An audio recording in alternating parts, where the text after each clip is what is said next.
Profitez de l'été pour vous former avec Soft Learnings. Du 26 juin au 23 juillet 2024, bénéficiez de 50% de réduction sur toutes nos formations avec le code ETE 2024. Montez en compétences tout en économisant. Rendez-vous dès maintenant sur www.softlearnings.com. Salut à tous et bienvenue si vous nous rejoignez dans cette série de vidéos portant sur les concepts de base du réseau informatique. Je suis Ahmed Mensoun Sergemban, ingénieur en réseau et sécurité informatique. Alors aujourd'hui, nous entamons le chapitre concernant la transmission des data dans un réseau local.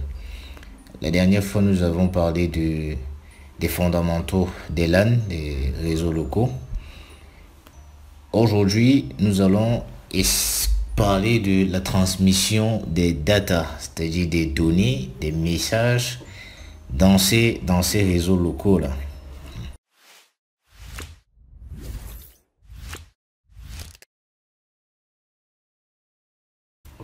Commençons tout de suite par l'introduction.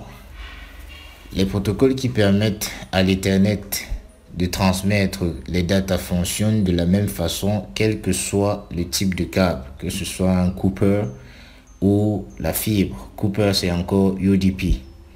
Ça, c'est au niveau de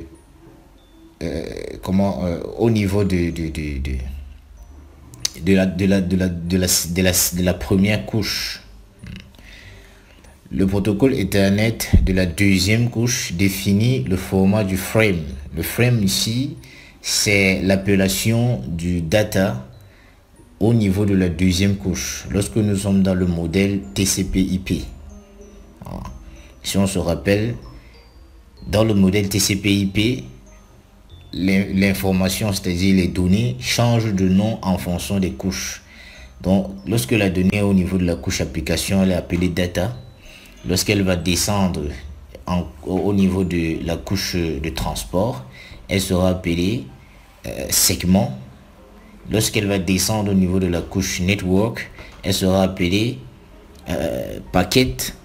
Et lorsqu'elle va arriver au niveau de la deuxième couche, on va l'appeler frame. Et après, au niveau de la première couche, ce seront des bits. Vous voyez, toutes ces appellations-là, il faut véritablement les maîtriser.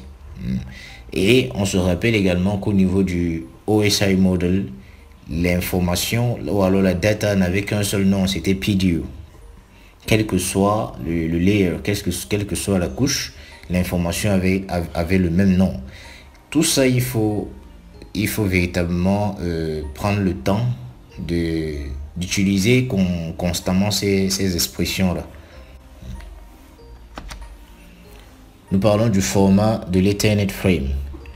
Le frame data contient un header, le data et le trailer.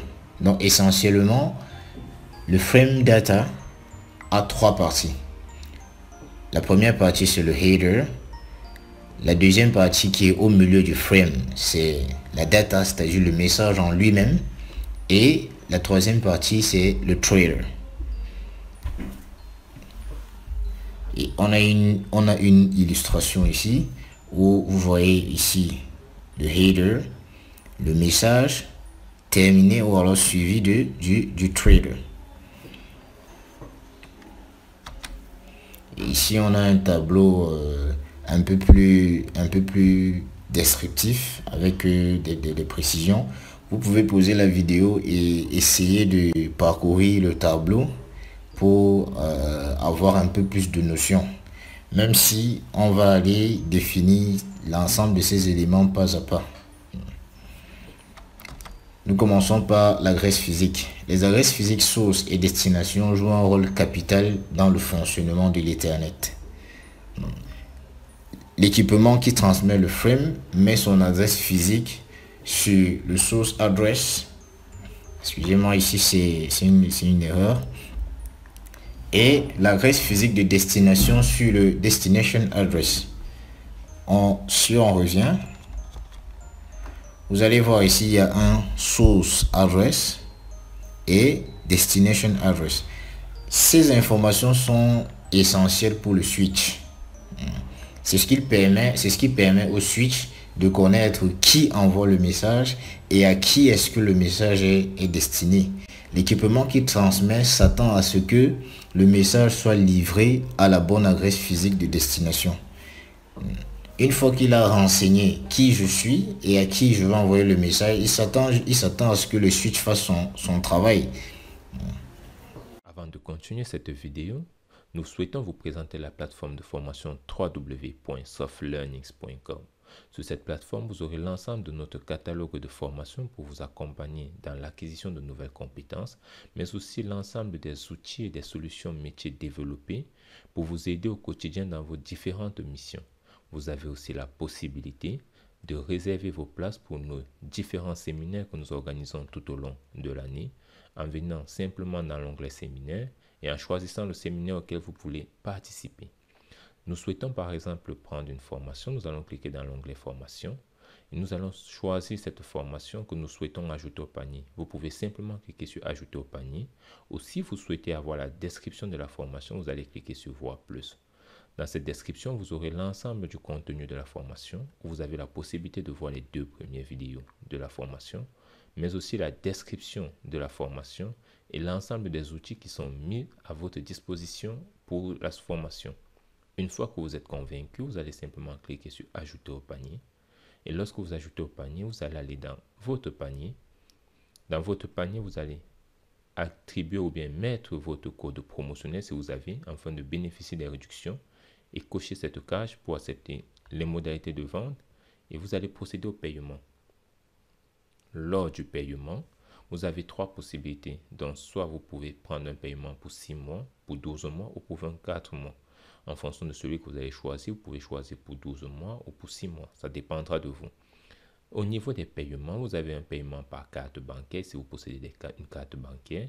Et au cas où vous n'avez pas de carte bancaire, vous pouvez payer par mobile money. Et si vous souhaitez bénéficier de 20% de réduction sur tous les achats que vous allez faire sur la plateforme, vous allez simplement payer par des softcoins. Comment faire pour recharger votre compte de softcoin? Vous allez simplement venir dans l'onglet softcoin à ce niveau. Et lorsque vous arrivez sur cet onglet, vous pouvez sélectionner votre recharge ou entrer une recharge personnalisée à ce niveau. Nous allons simplement choisir que nous voulons recharger de 140 €. Vous allez cliquer sur recharger. Et à ce niveau, il sera question pour vous de pouvoir entrer vos informations bancaires ici pour faire votre recharge. Une fois que la recharge est faite, vous allez revenir dans votre compte pour voir où se situe le reliquat ou bien votre compte de coins. C'est dans votre compte personnel, mes coins. Et vous avez l'ensemble des coins qui vous est attribué ou bien que vous avez acheté. Vous pouvez maintenant payer vos formations avec cela. Et si vous n'avez pas de compte, n'hésitez pas à regarder notre liste de partenaires dans les différents pays pour pouvoir recharger votre carte bancaire, votre compte coin autant pour moi. Ou alors vous pouvez nous écrire à contact@softlearnings.com et nous allons vous donner la procédure pour pouvoir recharger votre compte. L'adresse physique, entre parenthèses, MAC address. Une adresse MAC est une adresse matérielle, c'est-à-dire une adresse unique, non modifiable par l'administrateur réseau et stockée sur une mémoire morte de la carte réseau. L'Ethernet address, entre parenthèses adresse physique, est aussi appelé Media Access Control. Il est composé de 6 bytes qui représentent 48 bits en chiffres binaires. Toutefois, pour nous rendre la lecture facile, les PC affichent l'adresse physique en chiffres hexadécimales.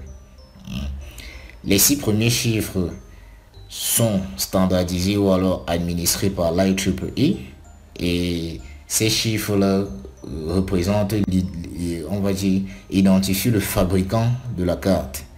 Et les 6 prochains ou alors les 6 derniers chiffres forment le numéro de série de cette carte-là. On verra un exemple illustratif tout à l'heure. La majorité des MAC addresses représentent une seule NIC, c'est-à-dire Network Interface Card. Les MAC addresses, chaque MAC address représente une seule carte réseau ou alors un port.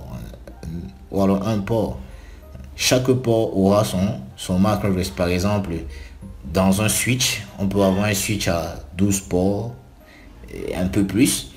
chaque port sera relié à un MAC address.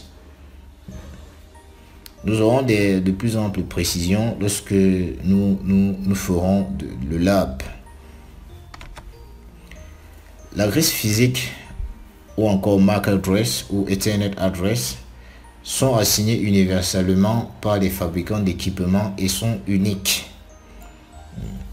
Elles portent beaucoup de noms: LAN address, Ethernet address, hardware address, burn-it-in address, physical address, universal address, MAC address. Tous ces noms-là, il faut les mémoriser. Ou alors, c'est vrai que c'est pas facile de les mémoriser en liste comme ça, mais il faut s'habituer parfois à varier dans l'appellation. Vous pouvez vous amuser vous-même à varier de nom à chaque fois que vous êtes en train de faire un lab ou dans la pratique d'un exercice, pour essayer d'habituer votre mémoire avec ces expressions-là, de sorte que si vous êtes par exemple avec un professionnel ou alors avec quelqu'un pour qui vous voulez faire du troubleshoot, il faut bien comprendre son langage, et ça c'est le langage du réseau. Les adresses MAC sont des adresses unicast. Qu'est-ce que c'est que des adresses unicast ici? En réalité, ce sont des adresses uniques, c'est-à-dire ce sont des adresses qui reçoivent le message uniquement, parce qu'il y a des multicast, il y a des broadcasts. De toutes les façons, on fera toute une séance là-dessus pour expliquer un peu avec un peu plus de détails. Je pense que nous le ferons lors de la prochaine séance, où on définira qu'est-ce que c'est qu'une adresse unicast, une adresse broadcast, une adresse multicast.